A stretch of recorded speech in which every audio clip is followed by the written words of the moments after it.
Good morning class 6। सो आज math में एक नया चैप्टर स्टार्ट होने वाला है। Chapter number 1, number system. तो इस चैप्टर में आप बेसिकली ये सीखेंगे कि नंबर्स को किस तरीके से डिनोट किया जाता है, क्या क्या सिस्टम होते हैं नंबर लिखने के, और कैसे हम किसी नंबर को उन सिस्टम्स में एक्सपेंड करते हैं। Alright, so we will learn all these things in today's topic. So let's begin. तो हमें ऑलरेडी पता है किसी भी नंबर को एक्सप्रेस करने के दो तरीके होते हैं। एक तो सबसे पहला होता है नोटेशन और दूसरा होता है न्यूमरेशन। नोटेशन में आप किसी नंबर को किससे एक्सप्रेस करते हो? आप उसको करते हो नंबर्स, फिगर्स से एक्सप्रेस करते हो। Suppose we have a number 786। जब आप नोटेशन में उसको एक्सप्रेस करोगे तो आप सीधे यहाँ पे लिख दोगे 786। और दूसरा जो तरीका होता है एक्सप्रेस करने का होता है न्यूमरेशन, वेयर हम जहाँ पे हम नंबर को वर्ड्स में एक्सप्रेस करते हैं। जैसे कि अब 786 है, अब इसको जो वर्ड्स में लिखते हो तो आप लिखते हो 786। तो ये तो हो गया किसी भी नंबर को एक्सप्रेस करने का तरीका। अब हम आते हैं कि कितने टाइप के नंबर सिस्टम्स होते हैं जिसमें हम एक्सप्रेस करते हैं नंबर्स को। तो किसी भी नंबर को लिखने के लिए हमारे पास दो तरीके हैं। नंबर सिस्टम को एक्सप्रेस करने के लिए दो तरीके हैं। एक तो सबसे पहला कहलाया जाता है इंडियन सिस्टम। इसको हम हिंदू अरेबिक सिस्टम भी बुलाते हैं। ये जो सिस्टम है ये आपको जैसे नाम से ही पता चल रहा है, ये हम इंडिया में ही यूज़ करते हैं। ठीक है, तो कोई भी नंबर, बड़े बड़े फिगर्स जो होते हैं उनको एक्सप्रेस करने के लिए यही सिस्टम का यूज़ किया जाता है इंडिया में। ऑलराइट, दूसरा होता है इंटरनेशनल सिस्टम। ये जो सिस्टम होता है ये इंडिया के बाहर फॉरेन कंट्रीज़ में यूज़ किया जाता है। ठीक है, तो हम इस चैप्टर में दोनों के दोनों सिस्टम में किसी नंबर को एक्सप्रेस करना सीखेंगे। तो सबसे पहले हम आ जाते हैं इंडियन सिस्टम में। सो ये जो टेबल है, this is the place value table of Hindu Arabic system. Alright, जिसको हम इंडियन सिस्टम भी बोलते हैं। ये प्लेस वैल्यू टेबल बहुत ज़्यादा इम्पॉर्टेंट है आप लोगों के लिए, बिकॉज अगर आप इसको नहीं जानते हैं, आपको नहीं पता कि क्या है प्लेस वैल्यू टेबल, आप किसी भी नंबर को इंडियन सिस्टम में नहीं लिख सकते हैं। ठीक है, तो हम ये टेबल देख लेते हैं। This is once. ओके, इसमें आते हैं ones, tens and hundreds. Okay, then आते हैं थाउजेंड। इसमें आता है थाउजेंड, 10,000। फिर उसके बाद आता है लैक्स, उसमें आता है लैक्स, 10 लैक्स। फिर आता है क्रोर्स, उसमें आता है करोड़ एंड 10 करोड़। तो ये जो प्लेस वैल्यू टेबल है, इसके अकॉर्डिंगली हम किसी नंबर को नोटेशन में लिख पाते हैं, किसी नंबर को न्यूमरल में लिख पाते हैं। ऑलराइट, जो मैंने आपको बताया था नोटेशन एंड न्यूमरेशन में किसी नंबर को हम इसी के ही बेसिस पे लिखते हैं। तो ये प्लेस वैल्यू टेबल आपको याद करना बहुत ज़्यादा इम्पॉर्टेंट है। ओके, तो जैसे कि आप इसमें देख रहे हैं, आपको ऑलरेडी पता है, पिछली क्लास में भी आपने पढ़ा होगा कि लैक्स तक मेरे ख्याल से पढ़ा होगा आपने। करोड़ इसमें नया आया है, इसके बाद हम करोड़ तक ही देखते हैं, उसके बाद की टेबल आपके इसमें नहीं दी गई है। ठीक है, अच्छा, अब जो ये क्रोर्स हैं, क्रोर्स, लैक्स, थाउजेंड, वंस जो है, इनको हम क्या बुलाते हैं? इनको पीरियड्स बुलाया जाता है। क्या बुलाया जाता है? पीरियड्स। ओके, और इसी के बेसिक्स पे ही हम कॉमा लगाते हैं किसी नंबर में। जैसे कि कोई भी नंबर है, suppose we have a number, ये नंबर है 75624908। अब ये नंबर आप सीधे ऐसे नहीं लिख सकते हो, आपको इसमें कॉमा लगाना पड़ेगा बीच बीच में। उसी के बेसिस पे आप किसी नंबर को वर्ड्स में भी एक्सप्रेस कर पाते हो। तो देख लेते हैं हम इसमें कैसे कॉमा लगाएंगे। दिस नंबर इज 75624908, और कैसे इस नंबर को हम वर्ड्स में लिखेंगे। तो हमने इस नंबर को इस प्लेस वैल्यू टेबल में प्लेस कर दिया है। ठीक है, तो हमने पीछे से शुरुआत करी। पीछे का जो लास्ट वाला नंबर था 8, वो वंस के नीचे लगाया, देन उसके बाद 0, 9, 4, 2, 6, 5, 7। अब यहाँ से हमें पता चलता है, ये नंबर जब हमें पता चला तो यहाँ से हम देखेंगे ones, tens, 100, 1000, 10,000, lakhs, 10 lakhs and crore. So जो नंबर कहलाया जाएगा वो क्या कहलाया जाएगा? 7 करोड़ 56,24,908। और जब हम इसमें कॉमा लगाएंगे तो कॉमा लगाने का ये रूल होता है कि करोड़ के बाद कॉमा लगता है। यहाँ पे जो करोड़ के बाद, करोड़ और लाख के बीच में कॉमा लगेगा, लाख और 1000 के बीच में कॉमा लगता है, एंड देन 1000 एंड या जो 1 से यहाँ पे कॉमा लगता है। तो इस तरीके से कॉमा लगेगा, एक कॉमा यहाँ लगेगा, एक कॉमा यहाँ लगेगा और एक कॉमा यहाँ लगेगा। तो ये जो नंबर हमारे पास आया वो आ गया 7,56,24,908। तो आप देख रहे हैं ऐसे बड़े बड़े नंबर्स में कॉमा लगाना बहुत ज़्यादा ज़रूरी होता है, तभी हम इसी नंबर को एक्सप्रेस कर पाते हैं वर्ड्स में। तो जब ये नंबर आपको दिया है, आपको वर्ड्स में एक्सप्रेस करना है, तो आप कैसे करोगे? पीछे से आप शुरू करोगे, 1, 10, 100,000, 10,000, लाख, 10 लाख, करोड़। तो ये हो गया 7,56,24,24,908। सो इस तरीके से हम किसी नंबर को कॉमा लगाया जाता है, इस तरीके से हम किसी नंबर को एक्सप्रेस करते हैं वर्ड्स में। हम आ जाते हैं face value and place value में।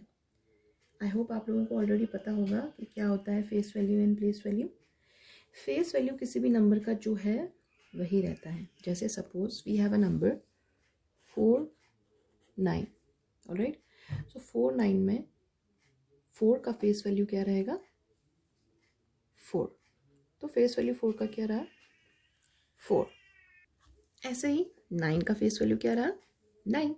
लेकिन 49 में जब आप प्लेस वैल्यू की बात करते हैं, when you talk about the place value हर एक नंबर का अलग होता है। प्लेस वैल्यू आपको पता है already, place value is equal to क्या होता है? Face value into the place. जो उसकी प्लेस है उसको मल्टीप्लाई करके पड़ता है। जैसे कि suppose we have a number 45। So 5 की प्लेस वैल्यू क्या है? आपको पता है this is ones and this is tens. तो ये हो जाएगा 5 की सबसे पहले फेस वैल्यू क्या है? 5, और उसका यूनिट क्या है? 1। 1 से 1, तो प्लेस वैल्यू हो गया 5। ऐसे ही 4 का कैसे होगा? 4 का फेस वैल्यू क्या है? 4 का फेस वैल्यू है 4, और इसकी यूनिट क्या है? 1 10 है, मतलब 4 इंटू 10, और ये बन गया 40। तो इसकी 4 की प्लेस वैल्यू हो गई 40। ऐसे ही बड़े बड़े नंबरों में इस तरीके की चीज़ें करी जाती हैं। जैसे कि हम एक और नंबर ले लेते हैं, वही वाला नंबर ले लेते हैं जो हमने ऊपर लिखा था, या दूसरा नंबर ले लेते हैं 729348006। अब आपके पास ये नंबर है। सबसे पहले तो आप इस नंबर को किस में करेंगे? कॉमा में लिखिए। कोई भी नंबर जब भी हम लिखते हैं उसको हमेशा कॉमा में लिखना चाहिए, बिकॉज उससे थोड़ा सा क्लैरिटी आ जाती है कि नंबर एग्जैक्टली क्या है। ऑलराइट, सो यहाँ से 1 10 100 1000, 100 और 1000 के बीच में कॉमा लगना था, एक कॉमा यहाँ लगा। 1000 10,000 लाख, 1000 और 10 लाख के बीच में लाख, 10 लाख और यहाँ पे करोड़। तो ये कॉमा एक तो सबसे पहले ये लग गया। Now we will find out the place value of all the numbers. तो सबसे पहले ये हम यहाँ पे लिख लेते हैं। अब आपको इन हर नंबर्स की, जो पीछे से हमने शुरू किया, हर नंबर की क्या निकालनी है? प्लेस वैल्यू निकालनी है। ऑलराइट, सो प्लेस वैल्यू 6 की क्या होगी? 6 की प्लेस वैल्यू, फेस वैल्यू 6 की क्या है? 6 ही रहेगी। किसी भी नंबर का फेस वैल्यू वही रहता है। 6 का फेस वैल्यू 6 है, 0 का फेस वैल्यू 0 है, 8 का फेस वैल्यू 8 है। ऐसे ही 6 का फेस वैल्यू 6 है, लेकिन इसकी यूनिट क्या है? 1 है। 1 पता है ना आपको? यहाँ पे हम लिख लेते हैं 1 10 100 1000 10,000 लाख, 10 लाख एंड करोड़। ऐसे लिख लिया करें जब भी आप किसी नंबर को एक्सपेंड कर रहे हैं या किसी भी नंबर की फेस वैल्यू या प्लेस वैल्यू निकाल रहे हैं। तो इसकी यूनिट क्या है? 1 है, मतलब 6 इंटू 1, तो प्लेस वैल्यू क्या आ गई? 6। ऐसे ही 0 की, अब 0 में 0 है, 0 से किसी चीज़ को भी मल्टीप्लाई करोगे 0 ही आएगा। सो 0 की फेस वैल्यू, प्लेस वैल्यू क्या हो गई? 0 को 10 से मल्टीप्लाई किया, आ गया 0। इसका 0 का 0 रहा। अब आ गए हम 8 में। 8 की फेस वैल्यू 8 ही रहेगी। अब इसकी यूनिट देखिए, 8 की यूनिट क्या है? Ones, tens, hundreds. So hundreds है तो 8 में 100 मल्टीप्लाई कर दोगे, बन गया 800। ऐसे ही 4 की फेस वैल्यू सबसे पहले क्या है 4, और इसकी यूनिट क्या है 1000, तो यहाँ पे 1000 से मल्टीप्लाई करोगे 4000 आ गया इसका प्लेस वैल्यू। ऐसे ही हमने बाकियों का भी निकाल लिया। 3 को हमने 10,000 से मल्टीप्लाई किया, ये बन गया 30,000। ऐसे ही 9 को हमने किससे मल्टीप्लाई किया, लाख से मल्टीप्लाई किया। लाख में कितने ज़ीरो होते हैं आपको पता है, 5 ज़ीरो होते हैं, 2 3 4 5, तो ये बन गया 9 लाख। अब हम आ गए 2 में। 2 को हमने किससे मल्टीप्लाई किया, 10 लाख से, तो ये बन गया 20 lakh.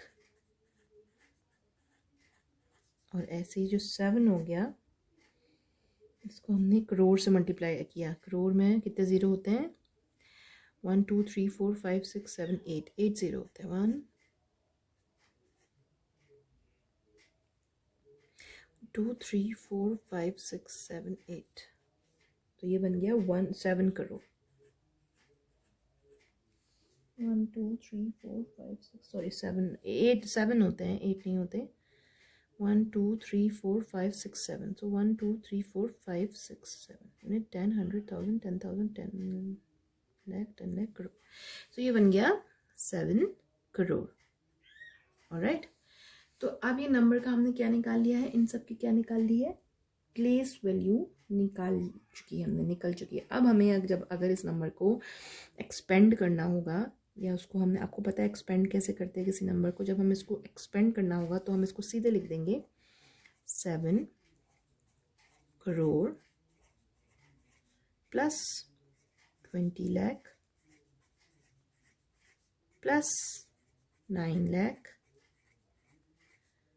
Plus 30,000 plus 4,000 plus 800 plus 0 plus 6।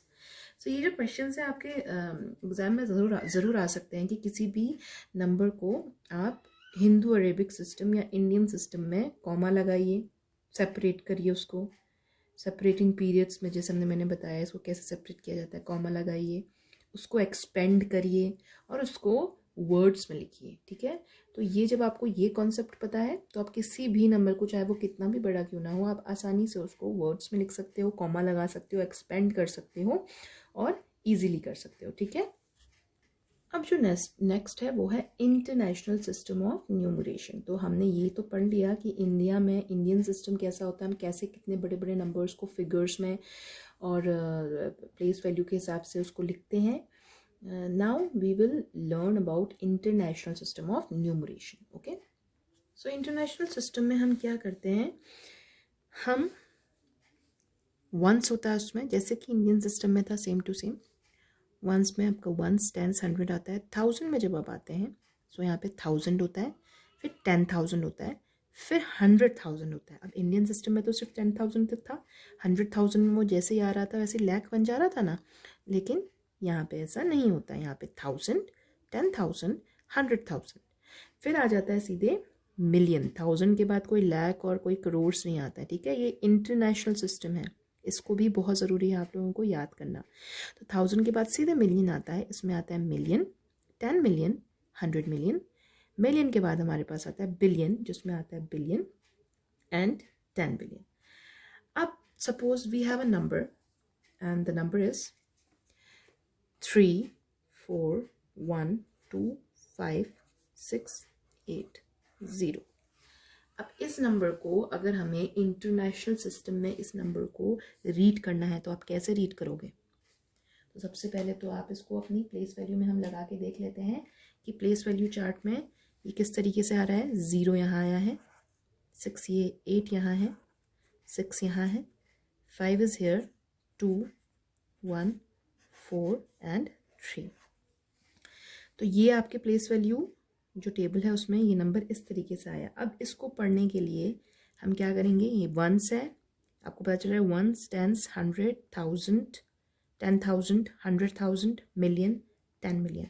सो हर एक ये जो पीरियड है, यहाँ पे भी ये पीरियड है, बिलियन, मिलियन, थाउजेंड, वंस, इन दोनों के बीच में क्या लगेंगे, कॉमा लगेंगे। जैसे ही हम किसी एक पीरियड से दूसरे पीरियड में जा रहे हैं, जैसे कि सबसे पहला कॉमा यहाँ लगेगा और दूसरा कॉमा यहाँ लगेगा। तो एक कॉमा हमने यहाँ लगाया, दूसरा कॉमा यहाँ। अब आप इसको जब रीड करोगे, आप इसको रीड करोगे 34,125,680। तो आपने एक चीज़ इसमें ज़रूर नोटिस करी होगी कि 10,000 तक, यहाँ तक इंडियन सिस्टम और इंटरनेशनल सिस्टम इक्वल है, एक जैसे उनकी टेबल, जो यूनिट प्लेस वैल्यू टेबल है वो एक जैसी है, लेकिन यहाँ से चेंज हो जाती है, 100,000 से ऊपर को चेंज हो जाती है। तो यहाँ पे जब हम इस नंबर को इंटरनेशनल सिस्टम में लिखेंगे, इसको लिखेंगे 34,125,680। अच्छा, अब हमें इस नंबर को, अगर हमें इस नंबर को लिखना है इंडियन सिस्टम में, तो हम कैसे लिखेंगे? तो सबसे पहले तो आप इसको क्या करोगे, कॉमा लगा करके इसको पीरियड्स को सेपरेट करोगे। तो हमें ये पता है कि ये इंडियन सिस्टम की बात हो रही है। अभी हम इंटरनेशनल सिस्टम में, हमने इस नंबर को ऑलरेडी बोल दिया कैसे इसको हम वर्ड्स में बोलेंगे। अब इस नंबर को हम वर्ड्स में कैसे बोलेंगे? तो सबसे पहले तो आप इसमें लिख लोगे वंस, टेंस, 100, 1000, 10,000, लाख, 10 लाख, करोड़। तो अब आपको पता है कि कॉमा कहाँ कहाँ लगना है, यहाँ पे लगना है, यहाँ पे लगना है और यहाँ पे लगना है। अब ये नंबर इंडियन सिस्टम में क्या है, 3,41,25,680। तो आपने देखा दोनों में नंबरों को सेम नंबर है, रीड करना डिफरेंट है, बिकॉज हमने दो अलग अलग सिस्टम को इसमें अप्लाई किया है। ऑलराइट, तो दो तरीके के सिस्टम्स के बारे में हमने आज पढ़ा, international system of numeration and Hindu Arabic system of numeration. दोनों बहुत ज़्यादा इंपॉर्टेंट है। तो आप जितने भी सॉल्व एग्जाम्पल हैं आपकी बुक में इसके रिगार्डिंग, पेज नंबर 5, 4, 3 एंड 2 में जितने भी एग्जाम्पल्स हैं, आप उसको सारे के सारे थॉरोली करिएगा, प्रॉपरली करिएगा, ठीक है? क्योंकि जो आपके क्वेश्चंस हैं, जो आपकी एक्सरसाइज है 1A, वो इसी पे ही बेस्ड है। जो आप कॉन्सेप्ट क्लियर होगा तो आपका ये इजीली हो जाएगा। Alright, so today's homework for you is you have to do all the examples जो भी आपके बुक में है on page number 2, 3, 4, 5। Alright, and read it again properly. जितनी ज़्यादा प्रैक्टिस, मैंने पहले ही बोला मैथ में, उतना ज़्यादा अच्छे से आप क्वेश्चंस कर पाएंगे। Tomorrow we'll be doing exercise 1A। So for today this is your homework. Have a good day and we will meet tomorrow.